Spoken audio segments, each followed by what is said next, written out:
asalaamaaleykum mbokku internet bu MTV alors ñu ngi nii en direct ci Grand Théâtre ci festival bu mag bi festival boo xamante dañ koo duppee cinéma acteur cinéma yi ñi di jouer katu théâtre yi képp koo xamante ne tey da nga war a da ngay yëngatu ci cinéma tey seen xew la donc ñu ngi nii en direct du Grand Théâtre lu ñuy def mooy dugg ci nit ñi jëlal leen ay réaction xoolal leen lan mooy les enjeux du cinéma xoolal leen aussi lan mooy avancement cinéma fii ci Dakar fii ci Sénégal donc amul lu ñuy def rek lu dul dugg ci biir xoolal leen benn par benn indi leen information fii ci MTV ñu dem te ñëw.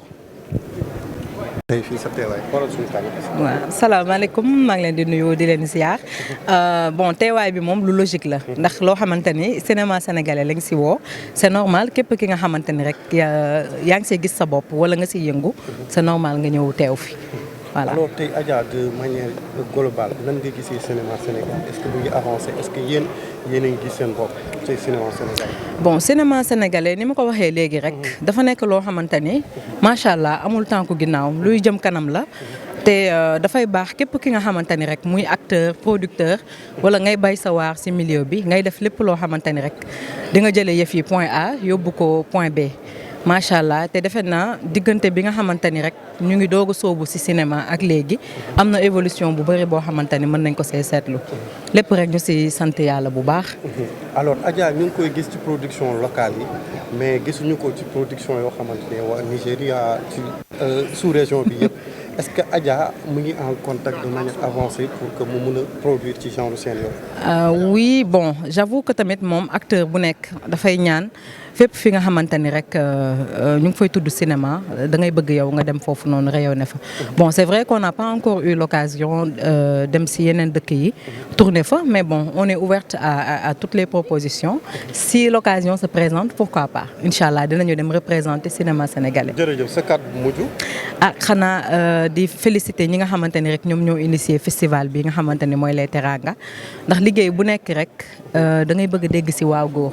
donc tey bu fekkente ni rek waaw góor bi dañ ko indi si li nga xam ne mooy cinéma sénégalais bi di woo képp ki nga xamante ni rek yaa ngi si yëngu nga ñëw fii nga bokk si ñi nga xamante ni dañ leen di sargal loolu dañ si sant yàlla donc waaw góor boobu noonu dafa nekk loo xam ne dafa ñuy motiver pour que tout le temps ñuy gën a góorgóorlu donc voilà sant yàlla bu baax. merci beaucoup jërë ngeen jëf. Bonsoir à tous, je suis Kenza Madera et très contente d'être là ce soir. Alors, je suis co-réalisatrice du court-métrage Sigui, Les crampons de l'espoir. Et nous sommes contents de vous présenter ce film et qu'il soit sélectionné ce soir ici au Festival Les Teranga. Donc voilà, c'est un film qui est très intéressant et que j'espère que vous allez le voir. C'est un honneur qu'on fait aux rescapés du Diola et on a hâte de voir ce que ça va donner. Merci. Comédien, scénariste, réalisateur. Donc c'est un grand plaisir. Je pense que Festival Teranga tey jii nii amatul lu muy wane. Ils ont eu tey def nañu seen marque ci milieu audiovisuel ak cinéma sénégalais. Donc 2 ans yi passés, j'étais dans l'organisation. Cette année ma ñëw en tant que cinéphile, mais aussi nekk en compétition dans la catégorie court-métrage avec mon film Connexion bi nga xamante ni on l'a réalisé dans le cadre du Kino Teranga. Et comme je dis, c'est le cinéma sénégalais qui gagne. Donc lépp lu ñu mën di def tey ak lu ñu fi mën di teewalit c'est pour le cinéma sénégalais parce que amuñu lu dul métier bi. donc lépp lu koy jëmal lépp loo xam ne daf koy yëkkati di ko taaral ñun nañ ciy joxe suñu bopp ba jeex tàkk. donc je dis félicitations à Fatou Jupiter et toute l'équipe du Festival Teranga. Et comme je dis, vive le cinéma sénégalais, vive le cinéma africain. jaajëf, merci beaucoup. Alors pour les nominations, j'en suis très contente. C'est la première fois que ça m'arrive. C'est une première expérience et content trop de faire partie des nominés. J'ai hâte de voir comment ça se passe, hein, comme j'ai dit, parce que Moussou Kodef. Sinon, pour toutes ces questions qu'on a eu à me poser depuis tout à l'heure concernant le cinéma, le Massi Khalat, comment ça se passe, Machallah, on est très contents, en tout cas nous acteurs. Nous avons vu avancement et soy dem ak passion ci len tu n'hésites pas et moi je me sens tellement bien dans le tas donc yalla nañu yalla jappalé yokkuñu et que ça ne s'arrête pas sunu rak yi bëgg ñoo rejoindre ñu ñom tamit pourquoi pas inchallah ñoo ngi leen di xaar ñëw leen c'est liggéey la comme liggéey lépp beneen liggéey donc amul tabou amul lu leen ci yàqal gëm leen seen bopp am leen seen principe seen ay valeurs et venez nous rejoindre ce sera un plaisir. Première fiction muy suñu première série avant loolu dañu doon def ay documentaire Ouais, bon, ça fait plaisir parce que quand même de nos liggéey bi métti woon na bëri woon na ay défis relevé nañ ko prix bi dañ koy considérer comme récompense ak consécration bu liggéey bu ñu def ci série bi rek waaw.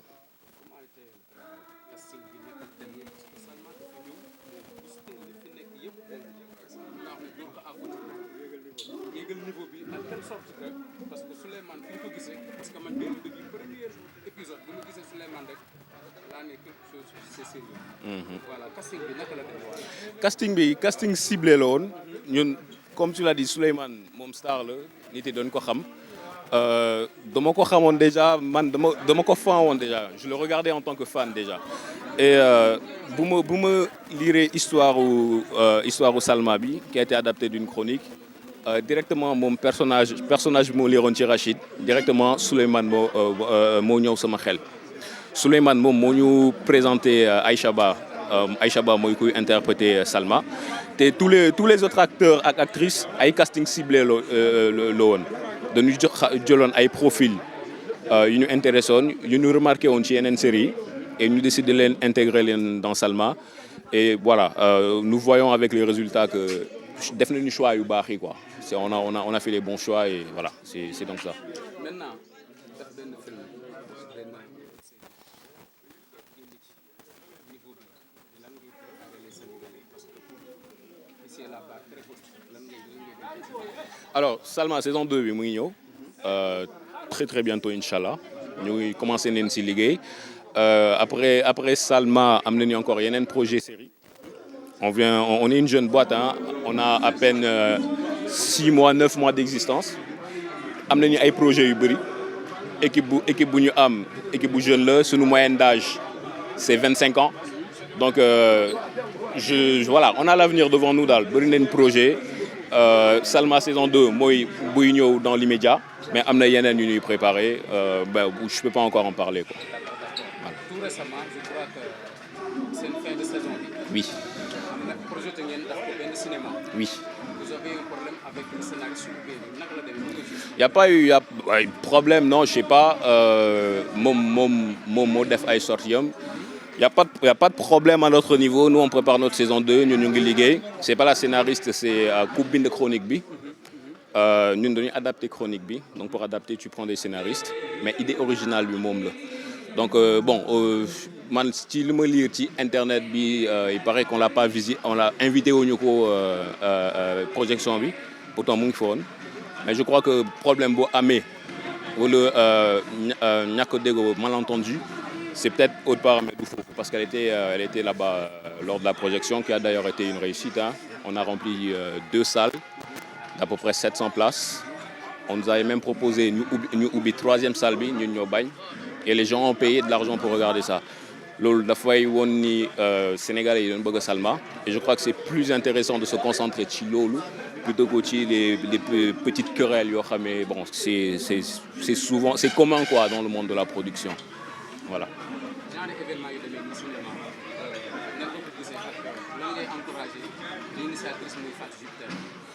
On l'encourage parce que c'est très très bien c'est qu'on est suñu propre awards ñun il faut que l'excellence sénégalaise soit d'abord reconnue au Sénégal afin que nous soyons reconnus dans le monde et je crois que moom initiative am ci sens boobu la nekk et c'est ce que je trouve vraiment très louable on ne peut que l'encourager et surtout la remercier quoi pour ce genre d'initiative voilà merci à vous. Golden. Le nom Golden Amidou. Amidou Ba. Amidou Ba. Oui. Amidou ban trophée ngeen am gagné fii ci Alors nous avons Maroudi et toute l'équipe de Déchéance a remporté le 2e prix de la meilleure série, également le prix de la meilleure image pour cette édition 4e édition des Teranga. Oui. Donc moi je suis scénariste de la série Déchéance et je suis également un des acteurs, je joue le rôle de professeur So. Exactement. Effectivement.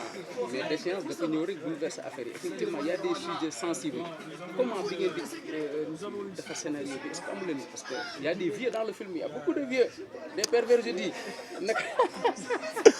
En effet, c'est un sujet, il y a plusieurs sujets, mais c'est des sujets d'actualité. Effectivement, la prostitution au niveau de la jeunesse devient de plus en plus flagrante, de plus en plus forte.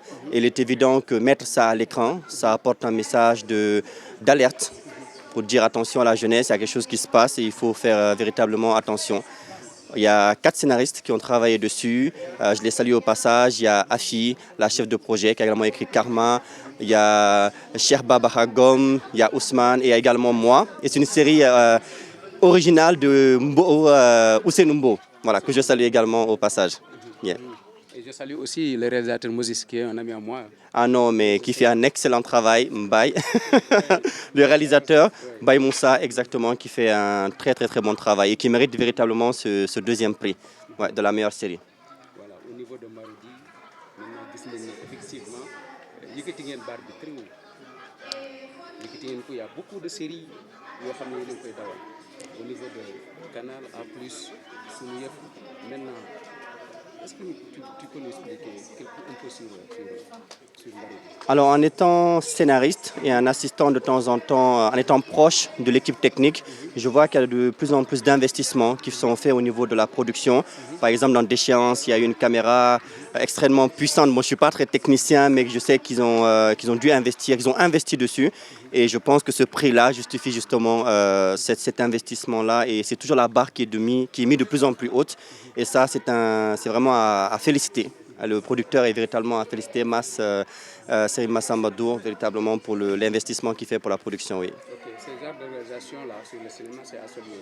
Un mot pour Fatou Jupiter, l'initiatrice. Oui. Alors, Fatou Jupiter, qui est une sœur que je félicite, parce que pour moi, c'est un véritable honneur, plaisir.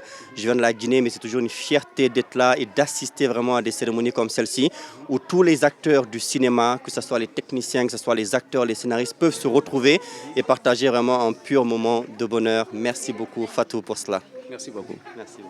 Je crois que c'est internet gis ngeen ko El Hadji Moustapha Mboup moom laa jàkkaarloo nekk ci série Salma nekk Siré yaa ñu ngi lay nuyu. maa ngi lay fay. mais trophée yi nga téye ñan ñoo ko gañ. ku ma si jàppale sax laay wër quasiment Salma jël na lépp macha allah. mais jël na yëpp yéen jël ngeen meilleur interprète meilleur costume. waaw loolu la yàlla def mais tamit il faut pas oublier que dafa am liggéey bu tar bu metti bu nekkoon si ginnaaw que ça soit acteur technicien réalisateur ñëpp amoon na benn job bu metti bu nekkoon si ginnaaw donc li gars yi di wax naan li anglais yi naan work hard xam nga fayeeku donc tey loolu moo indi lii yëpp quoi ñu ngi siy sant yàlla mënoon nañ liggéey loolu doon tamit affaire yi génn Sénégalais duñ ko adapté et on a vu que Salma a dépassé les frontières xam nga loolu yëpp sant yàlla la franchement. mais man li ma gën a impressionné mooy rôle bi ngay joué tellement ni nga mel wala c'est bon xam nga lu nekk ak ni nga koy gàttandoo. On m'a présenté le projet ma lire sama personnage bon je me suis dit que lii warul metti parce que naturellement fii ñëpp a fën donc nga woo nit bu fën si lu fën day gën a fën mooy loolu. parce que gis naa yàgg sa coro bi nu mu koy waxee. Khalia. D'ailleurs moom moo jël meilleur prix espoir. Ah bon? Salma macha allah daal waaw moom moo jël meilleur prix espoir. kon daal vous avez tout raflé. waaw macha allah. ok mais lan ngay wax ci Salma ak lan ngeen ñu dégtal Sénégal yi quoi. ñu ngi wax ni peut-être je dirais pas que Salma mooy porte bi ubbi carrément cinéma sénégalais vers le monde mais tey ñu ngi def pas boo xamante ni ñu ngi wane ni Sénégal entre parenthèses l'Afrique en particulier je peux dire a de quoi compter maanaam na gars yi gën a dooleel seeni artistes je vais dire en d'une manière générale que bu gars yi gëmee li nit yi li ñun artistes yi di def si ginnaaw réalité et tout xam nga affaire yi mën na jëm kanam saison 2 bi gars yi ñu ngi koy laajte incha allah ñu ngi si préparé bon d'après écho yi ma dégg je peux dire que maximum d'ici 2 mois on aura quelque chose incha allah. bi mooy sa première série. en tant que acteur waaw. en tant que acteur ah. waaw merci beaucoup. ok jërëjëf. merci. nii jàkkaarloog Souleymane nekk acteur si comment dirais-je Salma nekkoon ci Golden grand nuyu naa la. maa ngi lay ziar sant bu baax. grand sénégalais yi faa nañ la de. waaw xam naa mbëggeel gi ma leen bëgg moo tax ñu faama. waaw. non sa dégagement sa punch sa ni ngay interpréter loolu Sénégal yi bëgg nañ ci loolu. alhamdulilah loolu ça fait plaisir danaa dolli yokk liggéey bi rek ñu gën a bëgg. mais dégg naa vous avez tout raflé jël ngeen lépp am ngeen 6 prix nan nga Salma lan nga mën a expliquer. waaw Salma dafa mérité prix yi quoi dafa mérité prix yi parce que tournage bi dafa métti woon Invictus dafa daj lu ne pour saison bi jeex. waaw et les acteurs aussi dañoo joxe donc techniciens yi donc c'était une famille au fait qui travaillait waaw genre dox dajale woon ku nekk mais liggéey bi dañ cee boole ñëpp def ci seen kéemtulaay kattan donc tey bu amee prix yi waaw bànneex la quoi bànneex la waaw bànneex la. mais je l'avoue man premier film bi première série bi ma ko seetaanee gis la ci rek laa xam ne quelque chose de sérieux et puis ngeen jóge ci ay dem ci daara wane ay wasifa ma ne waaw ñii ndax nit lañ mais après j'ai compris. waaw aspect boobu dafa nekkoon aspect boo xam ne sax bañ ma présenter projet bi aspect boobu bokkoon na ci aspect bu ma gën a neex parce que dafay refléter suñu réalité. mënuñu nekk di def ay série aussi di def lépp di roy bay teggi li nga xam ne ni tey suñu réalité la te mun nañ ko wane day gën a original day gën a naturel waaw donc mu amoon ci série bi nekk affaire boo xam ne nii neex na ma ci dama koy dund bokk na ci li nga xam ne ni loolu daal moo nekk li nga xam ne ni mooy lu ëpp solo loo xam ne ni man moo ma gënoon a frappé ci présentation projet bi. d'accord grand xam naa dinañ amaat gën a yaatal incha allah. incha allah rabbi. merci beaucoup jërëjëf. soxna si nuyu naa la. maa ngi lay fay sëriñ bi maa ngi lay fay bu baax. tur bi naka la. man Awa Djiga Kane laa tudd actrice comédienne sénégalaise. gis nañ la si série Salma bi. man moom laa xam moom may posé question. voilà gis nga li série Salma bi nga ji si rôle boo xam ne Sénégal yëpp dañ la cee jéppi. loolu ñu mën a wax ci loolu. ay yow def nañ lu ñu miin nag sénégalais yi def nañ lu ñu miin ndax man dañ may jéppi rek malheureusement du ma jouer rôle bu baax mais pour wax rek ne dans la société il y a toujours des gens yi nga xam ne du ma wax ne dañu bon mais peut-être ñu ngi ci beneen yoon bi nga xam ne il faut que ñu wone un peu benn facette pour que nit ñi ku ciy reconnaître sa bopp yàlla na néew nag ku ci reconnaître sa bopp nga changer sa jikko rek xam ne àddina amul solo waaw donc il faut vraiment mu am un rôle négatif et il faut que nit mu incarner ko malheureusement ou heureusement souvent day tomber ci man waaw. ñu gis ne Salma a tout raflé am ngeen 6 xaw ma 7 prix lan nga ñu expliquer. liggéey rek vraiment et aussi on en voulait on a un jeune réalisateur xam nga mu jël chronique defar ko et tout def ay modifications am def ba mu bien et mettre ñu dans les conditions de tournage aussi ñu góorgóorlu rek liggéey après ça a donné ce que ça a donné ñu ciy sant nag bu baax parce que cela ne veut pas dire que ñu amul prix dañoo démérité non il y a eu un jury day am sélection day am présélectionnement sélection et tout ba ñu mujj nag am lii nga xam ne moom ñun ñoo gagné chance la mérite la yàlla baax na. Deuxième saison bi c'est à quand. ñu ngi koy togg je suis mal placée pour dire une date pour donner une date bien sûr mais je sais que ñu ngi koy togg. dañ ko yàkkamti. waaw mais dina ñëw xam nga rek bii dafa ñor moo tax ba mu ñëwee ngeen kontaan bàyyi leen rek ñu mijoté ko baaral ko waaw. loo ñuy wax sa sœur Fatou Jupiter nga xam ne moo initié lii. waaw mais kontaan xam nga Fatou Jupiter sama xarit la je pense que ñëpp xam nañ ñu depuis ci C'est la vie ci la ñu xamante d'ailleurs mais boobu ba léegi quand même ñu am ay relations yu am solo relation déjà collègue relation wu sœur aussi et sama gars yi la maak moom alaaji la ñuy woowante. alaaji la may woowe ma koy woowe alaaji mais macha allah di ko féliciter parce que il faut oser le faire quand même xam nga Sénégal fii lu ci série Sénégal lu fi film li fiy ñëw pratiquement ci côté cinématographique dafay am solo yu mel ni ñu koy répéter moom mu def keneen def loolu dafay jëmale cinéma sénégalais ci kanam te loolu la ñu soxla. merci beaucoup. merci à vous. merci. naka ma grand. sant bu baax. naka tournage yi. waaw ñoo ngi ci. mais grand gisuñu fenn yaa ngi voyage yaa ngi partout dans le monde ah. waaw yéen a ma ko sant. ci li ngeen ma dénk ci laa nekk. bu baaxul ngeen woo ma ne ma baaxul ma jubbantiwaat. mais gis nañ ne jox nañ la prix Franck. non joxuñu ma prix bi sama benn collègue moo gagné prix meilleure image. ma jëloon doon leen ko jox. muy Serigne Dramé. moom moo def déséance bu Marodi moo gagné meilleure image moom laa doon joxe prix am. d'accord travail bi naka lay demee fi nekk nii parce que gisatuñ la fenn Sénégal naka lay demee. waaw non comme li ma waxoon sànq rek yéen a ma yónni comme que Afrique amul frontière adduna bi amul frontière donc frontières yi lañ bëgg a dindi barrières yi comme ci métier art lañ nekk donc voilà ñuy yóbbu suñu xam-xam ci àdduna bi yëpp ci ñu ko soxla rek. gis nañ ne yéegal ngeen niveau cinéma bi la barre très haute si côté image côté réalisation côté tout lan Sénégalais lan lañ war a xaar parce que fi mu nekk nii amatuñu envie ñeewatuñu kenn ci côté image lan ngay wax. waaw dañuy gën a yéeg. dañuy gën a yéeg parce que mission bi mooy aller de plus donc voilà amul barrière comme j'ai l'habitude de le dire donc voilà il y a beaucoup de bien mais il y a aussi voilà il faut que ñu gën a organiser wu waat gën a améliorer wu waat et que ci combat boobu lañ nekk ñun ñëpp ancienne génération bi nouvelle génération bi ak future pour gën a organiser wu gën a avancer pour le bien pour tout le monde. un mot pour Fatou Jupiter pour organiser lii. waaw Fatou Jupiter moom waaw na ko fi yàlla bàyyi rek. waaw li mu def rafet na. c'est une bonne initiative à féliciter. C'est pas facile de le mettre en place chaque année. Donc courage à elle, félicitations à elle et toute son équipe. Merci grand. Merci beaucoup. Organisation bi gis ngeen ni ngeen ko gérer nii mais naka la demee métti woon na woon.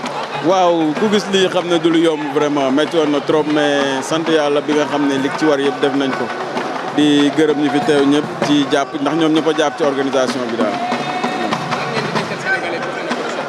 waaw que ñu xam ne événement bi seen événement la donc teranga comme ni ko wax ñëpp xamee teranga Sénégal la donc événement bi na ko ñëpp jël daf koy sa niveau bopp ñëw participer ku ci am xel ku ci am ñun on est ouvert parce que Sénégal lañ bëgg mu jëm kanam Afrique lañ bëgg mu jëm kanam en gros c'est ça. mais naa la yóbbante jëwu presse bi nee nañ waa cinéma rek ñoo ko yëg mais presse bi yëguñu ko. ah pourtant nag jàllale nañ ko peut-être parce que dem na sax ci groupe de seen groupe presse culturelle bi ak yëpp jot nañ ko. waaw bu beneenee tamit dinañ ci gën a def ay jéego ba ku nekk jot ci incha allah jërëjëf. merci beaucoup. merci. nii toujours ci Grand Théâtre si cérémonie Teranga Movie Awards bi nga xam ne dañuy nominer les meilleures séries les meilleurs acteurs les meilleures actrices ñu fekk fi nag ak sunu sœur Douda Lo nekkoon ci ban série soon. ci série Choix. waaw Choix Douda ñu ngi lay nuyu. ci beneen série aussi bu tudd Tour de famille. mais en même temps aussi je suis directrice de casting voilà. d'accord cérémonie awards bi day am chaque année suñu sœur Jupiter di ko organiser lan nga ñu mën a wax ci loolu. ah xanaa kontaan ci moom rek parce que daf ma woone ma Douda que dañuy def cérémonie bi te j'aimerais bien que nga ñëw foofu donc je suis venue grâce à elle mais kontaan parce que lii moo lay woon ni le Sénégal cinéma Sénégal avancé na. te loolu rek la ñu bëggoon li ñuy gën a ñaax gars yi rek mooy ñi bëgg a dugg yëpp mën nañ dugg mais nañu jàng cinéma c'est pas que da nga rafet rek da nga war a dugg jàng la laaj voilà donc di ko remercier bu baax vraiment donc ci lépp oui. Choix fan la toll série bi fu mu toll. waaw Choix dañu jëloon pause mais dina ñëwaat mi ngi ci yoon bi waaw. loolu ngay wax Sénégal. waaw loolu laa leen di wax ñoom ñëpp. waaw Cheikhou dina ko dégg Aziz Niane mi ngi koy dégg ah Jojo mi ngi koy dégg donc mi ngi ci yoon bi te bu ñëwaatee ça va cartonner. à part Choix am na yeneen série yoo daf yoo xam ne ñu ngi nekk en vue wala. waaw mais c'est des longs métrages et des courts métrages et aussi c'est des films internationaux oui. c'est pas dafa mel ni ci international bi la gars yi gënoon a kii waaw parce que foofu laa ëpp lu ma nekk ni en ce moment ci international bi oui mais nag je fais des castings aussi international et national mais aussi je fais aussi des pubs et tout voilà oui. merci beaucoup. de rien je vous en prie c'est gentil.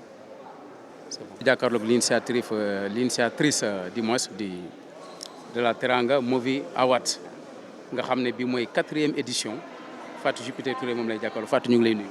maa ngi leen di fay di kontaan lool ci seen teewaay tey ci 4e édition festival de cinéma Les Teranga. comme ni mu ko waxee rek bu ren bi dafa àlla daw mi parce que dañ fi fekk bari nationalité yu bari lan mooy expliquer cela. waaw xanaa sant yàlla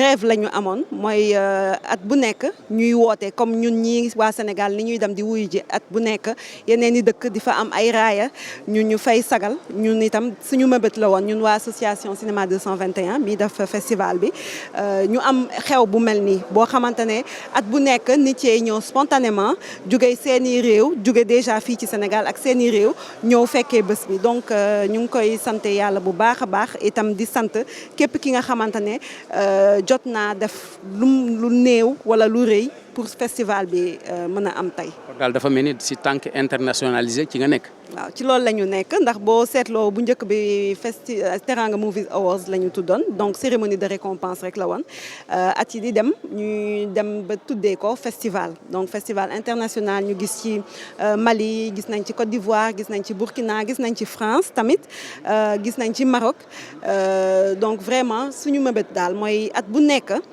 ñu mën di célébrer Sénégal wane ñun déjà li ñu am ci lu gën ci lu baax wane ko accueillir gan ñi waaye itam lëkkaloo ba nga xam ne loolu dina mën a jur yeneen i projet ndax loolu mooy indi développement. lan moo def particularité bi ren.